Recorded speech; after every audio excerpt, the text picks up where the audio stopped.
Hoy vamos a adentrarnos en el fascinante budismo chino Koan Lisi, como altas montañas.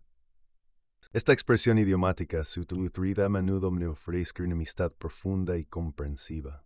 El origen de este modismo se remonta al período de primavera y otoño en la antigua China. La historia cuenta un torrente músico llamado Yu Boya tocaba el guqin, un instrumento tradicional de chino. Día, mientras tocaba su música, un leñador llamado Zhong Ziki pasó por allí y se sintió profundamente conmovido por la música. Zhong Ziki podía comprender la esencia de la música de Yuboya, que representaba altas montañas y aguas que fluyen. Yuboya quedó tan impresionado por la comprensión de Zhong Ziki que se convirtieron en amigos de toda la vida.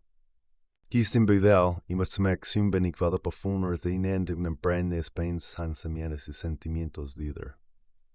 Es ignorar que escuchas Corson Nietzsche, recuerdas mesa stories de Yu Boya y Zhong Zichi, y el bralas en termin de Amistad.